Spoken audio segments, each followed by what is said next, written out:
Assalamu alaikum wa rahmatullahi wa barakatuh. Hurmatli Müslüman kardeşlerim.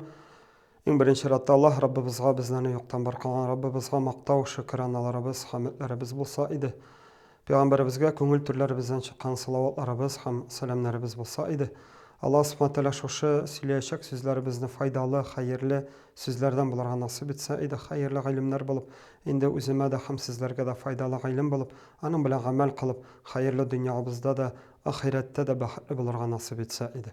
Indi biz bilemiz, indi dinimizde niyet degen ham niyetinin gıybadette bulgan orunun.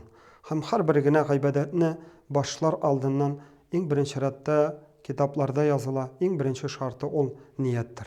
Yani niyet nerse, yani sen şuşu kılaşak gıybadetini nindi revuşta, kim için, nerse için, yani köngülünde dürüst ham yaxşı dürüst niyetin bularga tiyiştir. Har bir amel gıybadetinin kabul buluğu şuşu niyetibizge qarab indi bilgilenedir. Mesela bir vakitte namazımızda mesela iki kişi bir namazını okusalardı, bir imam artından basıp dursalardı, yaki da mesela bir işini amelini kılsalardı, ama lakin Allah karşında Allah'ın ecir sahabı, Allah karşında şuşu kılgan amelleri bilen dereceleri nersege qarab bilgilenir.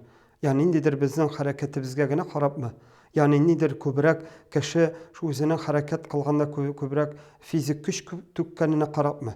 Yoktur cemaat. En birinci şartta har bir amel başlananısadan ol da bolsa niyettendir. Yani niyetibizge qarab Allah subhanahu taala bizge şuşu kılgan amel gıybadetibizning indi ecir savabın derecesini biradir. Hem indi Peygamberimiz sallallahu aleyhi ve sellem'nin ulug' bir meşhur hadisi. Hem indi meni har vaqt aytamiz. Ol da bolsa Peygamberimiz sallallahu aleyhi ve sellem aytdi, har bir iş niyetge qarab bilgilene. Yani har bir işning yani niyetine qaragız.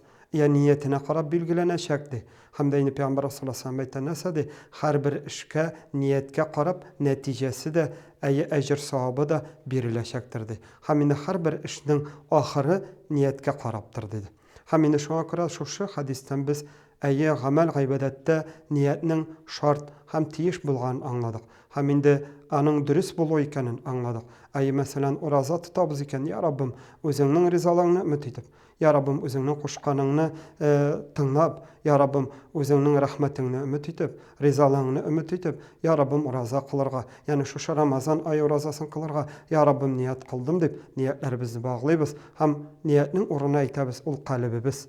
Yani köngüllerimizde bulgan, yani kalplerimizde bulgan niyetimiz anın oruna indi yürektir. Ama lakin şu yüreğimizni biz tillerimiz bilen kabatlap buluşabız. Hem indi yerdem itemiz iken bu nur üstüne nur cemaat. Çünkü köp vakitte indi kalpler yuqaga kite. Nişiktir bir yuqumsırap, yani nindir bir salmalıkka kirip getirgen mümkün. Ama lakin şu şırakta biz tillerimiz bilen ya Rabbim deyip, yani Allah'ını zikir etip başlap, yani ilahi niyat kıldım, ya Rabbim özünün rızalığını ümit biz indi tillerimiz bilen kalbimizge buluşabız iken bu indi hayırlı ameldir.